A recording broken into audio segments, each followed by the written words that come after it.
नमस्कार दोस्तों, स्वागत है आपका हमारे इस YouTube चैनल सनातन सूर्यलोक में। भक्तों, नवरात्रि का महापर्व बहुत ही शुभ और मंगलकारी माना जाता है। नवरात्रि के पूरे 9 दिन गंगा जल की हर एक बूंद की तरह पवित्र माने जाते हैं। ये शुभ समय भक्तों के जीवन में खुशियों की सौगात लेकर आता है। भक्तों, आपको बता दें, 2024 में इस साल मां दुर्गा पालकी पर सवार होकर आएंगी। पालकी की सवारी को शुभ माना गया है। हालांकि इसे आंशिक महामारी का कारण भी माना गया है। शास्त्रों में वर्णित है तथा मान्यताओं के अनुसार अगर शारदीय नवरात्रि पर यदि माता दुर्गा का आगमन उनके वाहन सिंह पर नहीं बल्कि पालकी पर होगा तो मान्यता है कि माता दुर्गा का पालकी पर सवार होकर आना बहुत ही शुभ और कल्याणकारी माना जाता है। जीवन सुखमय हो जाता है। भक्ति का भरपूर लाभ भक्तजनों को मिलता है। भक्तों, इस बार नवरात्रि पूरे 9 दिनों तक मनाई जाएगी, न एक भी दिन कम न ज्यादा। पूरे 9 दिनों तक मनाई जाएगी। मां शेरावाली की विशेष रूप से पूजा आराधना की जाएगी। शारदीय नवरात्रि का महापर्व इस बार 2024 में 3 अक्टूबर 2024 गुरुवार से शुरू होकर नवरात्रि का समापन 11 अक्टूबर 2024 बुधवार को नवमी पर होगा। 12 अक्टूबर 2024 को विजयादशमी मनाई जाएगी। ऐसे में शारदीय नवरात्रि पर माता दुर्गा की कृपा पाने के लिए कलश स्थापना का शुभ मुहूर्त है। इस बार घट स्थापना का शुभ मुहूर्त सुबह 6:14 से सुबह 7:21 तक रहेगा। घट स्थापना की अवधि 1 घंटा 6 मिनट की है। घट स्थापना का अभिजीत मुहूर्त सुबह 11:45 से दोपहर 12:33 तक रहेगा। महाव्रत में की गई पूजा बहुत ही शुभ मानी जाती है। इससे समस्त देवी देवताओं की कृपा प्राप्त होती है और पूजा पाठ का फल कई लाख गुना प्राप्त होता है। ऐसे में जो व्यक्ति नवरात्र आने से पहले घर से ये चीजें बाहर कर देता है तो उसके घर में मां वैष्णो का होगा आगमन, माता लक्ष्मी का होगा वास। मां शेरावाली आपकी झोली खुशियों से भर देंगे। इसीलिए नवरात्र आने से पहले घर से ये चीजें फौरन हटा दें। भक्तों, आज हम कुछ ऐसे ही गलतियों के बारे में जानेंगे जो अगर आपके घर में भी होती हैं तो माता लक्ष्मी कभी नहीं करती ऐसे घर में प्रवेश। फिर चाहे आप कितने ही पूजा पाठ कर लो, माता लक्ष्मी ऐसे घर में कभी नहीं आती। ऐसे घर से देवी देवता भी हमेशा रहते हैं नाराज। भक्तों, पूरी जानकारी को देखने के लिए इस वीडियो को अंत तक जरूर देखें। सच्ची श्रद्धा से कमेंट बॉक्स में लिखें, जय मां लक्ष्मी। मां लक्ष्मी के लिए एक लाइक तो बनता है दोस्तों। सबसे पहले नवरात्रि के पहले ही मंदिर की अच्छी तरह से साफ सफाई कर लें। मंदिर के अंदर अगर पुरानी मालाएं हैं, टूटी फूटी मूर्तियां हैं, उसके साथ ही खाली माचिस की डिब्बी रखे हुए हैं तो उन्हें बाहर फेंक दें तथा खंडित मूर्ति को किसी नदी में प्रवाहित कर दें। घर में छोटे बच्चों को नवरात्रि का व्रत नहीं रखना चाहिए। इससे उनकी जान को खतरा हो सकता है क्योंकि इस व्रत में शरीर को अधिक शक्ति की जरूरत होती है। माता शेरावाली की तस्वीर अगर कांच के फ्रेम की है और वह हल्की सी भी अगर टूटी हुई हो तो ऐसी कांच को बदलवा लें या ऐसी तस्वीर को जल में विसर्जित कर दें।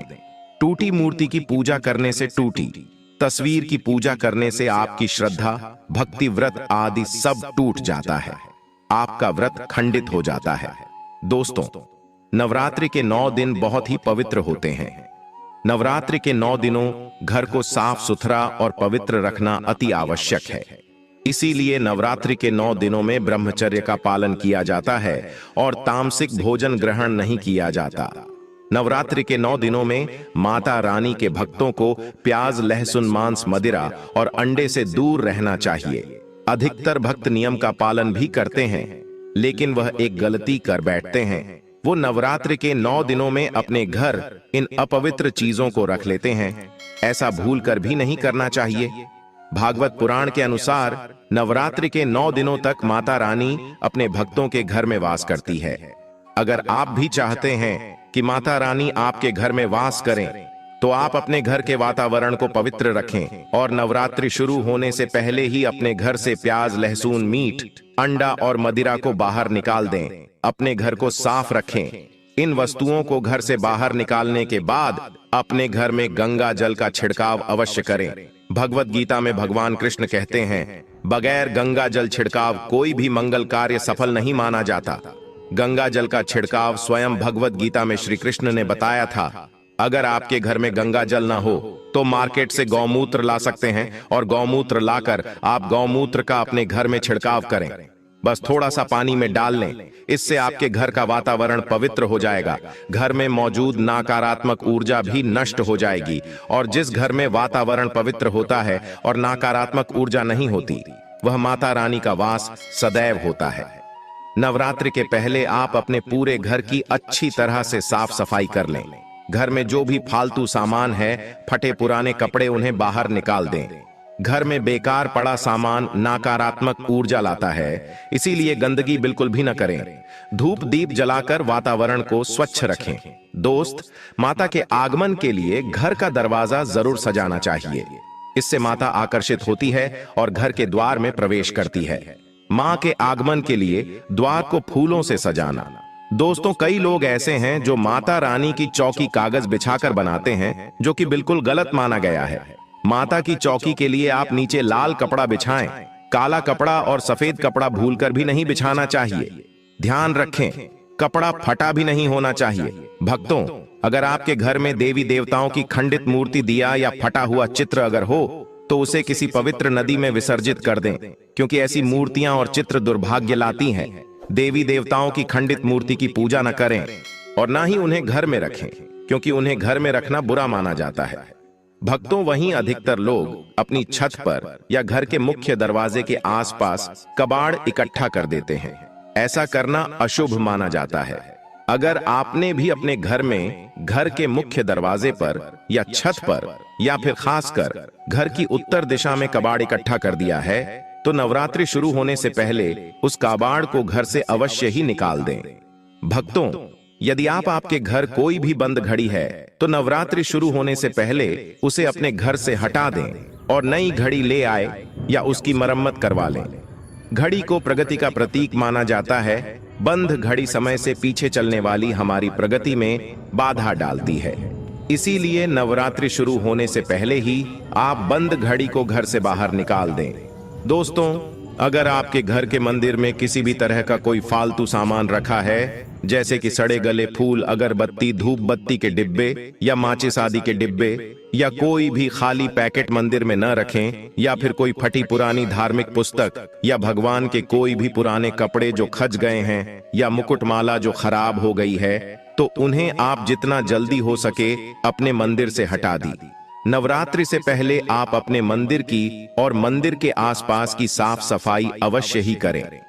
तभी माता रानी की चौकी स्थापित करें। इसके साथ ही आप अपने धन रखने के स्थान की सफाई भी अवश्य करें, क्योंकि नवरात्रि के दौरान मां लक्ष्मी भी गृह प्रवेश करती है। धन रखने के स्थान पर किसी भी तरह का कोई भी फालतू सामान, टूटा हुआ सामान न रखें। धन रखने के स्थान को मंदिर की तरह ही साफ रखें। नवरात्रि के दौरान माता रानी की पूजा में कौड़ियों को शामिल करें। माता रानी के साथ साथ रोजाना कौड़ी का भी पूजन करें।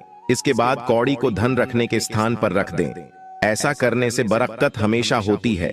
अगर आपके पास पुराने जूते चप्पल इकट्ठे हो गए हैं तो नवरात्रि से पहले उन्हें घर से बाहर निकाल दें।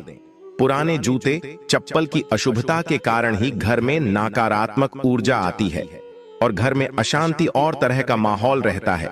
नवरात्रि आने से पहले घर से निकालना न भूलें। अगर जिस घर में ज्यादा होता है उस घर में माता रानी का भी वास नहीं करती। साथ ही साथ टूटे फूटे बर्तन अगर घर में पड़े हैं या टूटा हुआ आईना भी अगर घर में हो तो उसे भी निकाल दी। घर में टूटे फूटे ईंट पत्थर भी नहीं रखना चाहिए, इसे माता लक्ष्मी नाराज हो जाती है।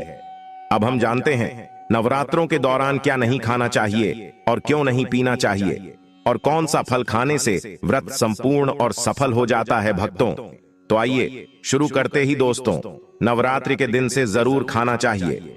शास्त्रों में बताया जाता है कि भगवान के भोग में सेब आदि जरूर अर्पित किया जाता है।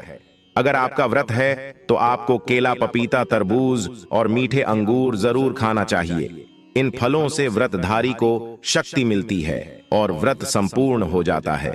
शास्त्रों में बताया जाता है कि नवरात्रों के दिनों में सीताफल जरूर खाना चाहिए। सीताफल खाने से 10 ऐसी बीमारियां हैं जो खत्म हो जाती हैं। माना जाता है कि नवरात्रों के दिनों में सीताफल का घर में प्रवेश होना बड़ा ही शुभ माना गया है। सीताफल खाने से नवरात्रि का व्रत सफल हो जाता है, क्योंकि इसमें माता सीता का आशीर्वाद मिला हुआ होता है। नवरात्रि के दौरान सीताफल खाता उसे दुखों का सामना नहीं करना पड़ता। सीताफल आपको जरूर खाना चाहिए। भक्तों, नवरात्रि के 9 दिन शक्तिमान दुर्गा को समर्पित होते हैं। नवरात्रि के 9 दिन माता रानी के 9 अलग अलग स्वरूपों का पूजन किया जाता है। नवरात्रि के 9 दिनों में माता रानी को अलग अलग स्वरूप के हिसाब से अलग अलग भोग अर्पित किए जाते हैं। लेकिन क्या आप जानते हैं, कुछ ऐसी वस्तु हैं जिन्हें नवरात्रि के दौरान भूल कर भी माता रानी को अर्पित नहीं करना चाहिए। अगर इन वस्तुओं को आप गलती से भी माता रानी को अर्पित कर देते हैं तो आपको व्रत और पूजन का पूर्ण लाभ नहीं होगा। इसीलिए माता रानी की कृपा प्राप्त करने के लिए आपको यह जानना अति आवश्यक है कि वह कौन सी ऐसी वस्तु है जो माता रानी के पूजन में भूल कर भी इस्तेमाल नहीं करना चाहिए। तो आइए मां का जयकारा लगाते हुए वीडियो को शुरू करते हैं। भक्तों, नंबर 1, नवरात्रि के दौरान शादीशुदा महिलाओं को सफेद कपड़े पहनकर पूजा पाठ नहीं करना चाहिए। साथ ही साथ काले कपड़े भी नहीं पहनना चाहिए। इससे पूजा व्रत आदि खंडित हो जाती है। माता की चौकी जब आप लगाएं तो उसके नीचे कागज नहीं लगाना चाहिए। माता की चौकी हमेशा लाल कपड़ा बिछाकर ही बनाना चाहिए। हमेशा याद रहे, नवरात्रों के इन 9 दिनों तक व्रतधारी को अपना आसन चौकी के आगे ही लगाना चाहिए और मंदिर को नवरात्रों के दौरान अकेला नहीं छोड़ा जाता। बहुत ही अशुभ माना जाता है। इससे दुर्गा माता नाराज हो जाती है और हमेशा के लिए चली जाती है। भक्तों, नंबर 2, नारियल। हिंदू धर्म में नारियल को समृद्धि, धन, श्रद्धा और सम्मान का सूचक माना जाता है। नारियल को श्रीफल भी कहा जाता है। नारियल को सुख समृद्धि में वृद्धि करने वाला माना जाता है। नारियल का हर मांगलिक कार्य में विशेष महत्व होता है। जैसे कि आप सभी जानते हैं कि माता रानी के कई मंदिरों में नारियल से बलि भी दी जाती है और माता रानी के पूजन में नारियल का इस्तेमाल हम सभी करते हैं। खासकर कलश की स्थापना नारियल रखकर ही की जाती है। माता रानी के पूजन में हम नारियल इस्तेमाल करते समय कुछ गलतियां कर बैठते हैं। भक्तों, नारियल कई प्रकार के होते हैं। एक हरा, दूसरा सूखा, जिसके अंदर पानी होता है। जिस नारियल के अंदर पानी होता है, माता रानी के पूजन में सदैव पानी वाला और जटा वाला नारियल ही इस्तेमाल करें। नारियल का पूर्ण होना चाहिए। नारियल चटका हुआ या टूटा हुआ नहीं होना चाहिए, क्योंकि साबुत नारियल ही पूर्ण और पवित्रता का प्रतीक होता है। साबुत नारियल ही सुख समृद्धि का प्रतीक होता है। साबुत नारियल को ही श्रीफल यानी कि मां लक्ष्मी का फल कहा जाता है। नवरात्रि में माता रानी के कलश की स्थापना करते समय जटा वाला यानी पानी वाला नारियल ही कलश पर स्थापित करना चाहिए। साथ ही यह ध्यान रखना चाहिए कि नारियल को सदैव कलश के ऊपर लेटा कर रखना चाहिए। घट स्थापना करते समय कभी भी नारियल को खड़ा करके नहीं रखा जाता। नारियल को सदैव लेटाकर कलश के ऊपर रखा जाता है। साथ ही नारियल को स्थापित करने से पहले आप नारियल को लाल कपड़े में लपेटकर उस पर लाल चुनरी ओढ़ाकर आप नारियल को कलश के ऊपर स्थापित करें। शास्त्रों के अनुसार कलश के ऊपर जब सही तरीके से नारियल रखा जाता है और सही प्रकार का नारियल रखा जाता है, तब यह व्रत और भोजन का पूर्ण फल प्राप्त होता है। यह भी ध्यान रहे कि महिलाएं माता रानी को नारियल अर्पित कर सकती है, लेकिन कभी भी माता रानी के सामने नारियल को भूलकर भी नहीं वधेरना, क्योंकि नारियल बीज रूप होता है और स्त्रियां बीज रूप से ही शिशु को जन्म देती हैं। इसीलिए कभी भी महिलाओं को नारियल नहीं तोड़ना चाहिए। नवरात्रि में माता रानी का व्रत और पूजन किया जाता है, लेकिन नवरात्रि के दौरान सबसे ज्यादा महत्व होता है कन्या पूजन का। दोस्तों, माना जाता है व्रत और उपासना से माता रानी इतना पसंद नहीं होती है जितना कि कन्या पूजन से होती है। नवरात्रि में छोटी छोटी कन्याओं को माता रानी का स्वरूप माना जाता है। कन्याओं को भोग लगाया जाता है, उन्हें प्रसन्न किया जाता है और बदले में आशीर्वाद मांगा जाता है। कन्याओं को प्रसन्न करने के लिए गिफ्ट आदि उपहार वगैरह दिए जाते हैं। माना जाता है अगर कन्याओं को कोई भेंट दी जाए और उसे खुशी खुशी स्वीकार कर ली तो इसका मतलब है माता रानी अर्थात माता वैष्णो ने भेंट स्वीकार कर ली, जिन पर कन्याएं प्रसन्न होती हैं। तो समझो उन्हें माता रानी का आशीर्वाद मिल गया और माता रानी की कृपा से उन्हें मुंह मांगा वरदान प्राप्त होता है। नवरात्रि में 2 साल से लेकर 10 साल तक की कन्या का पूजन होना चाहिए। अष्टमी अथवा नवमी को कन्याओं के पैर धोकर भोजन कराना, उपहार आदि देना श्रेष्ठ माना जाता है। आपके घर में संपन्नता बनी रहे तथा धन की कोई भी कमी ना हो। कन्याओं को कोई सुंदर गिफ्ट दे सकते हैं। शास्त्रों में बताया जाता है कि कन्या जितना खुश होती है, माता रानी उतना ही जल्द फल की प्राप्ति प्रदान करती है। ऐसे में आप कन्याओं को चॉकलेट बॉक्स दे सकते हैं तथा खूबसूरत कपड़े दे सकते हैं। याद रहे, काले कपड़े न दें और स्टील के बर्तन भी गिफ्ट के तौर पर दे सकते हैं। याद रहे कि कन्याओं को लोहे का कोई भी सामान नहीं देना चाहिए।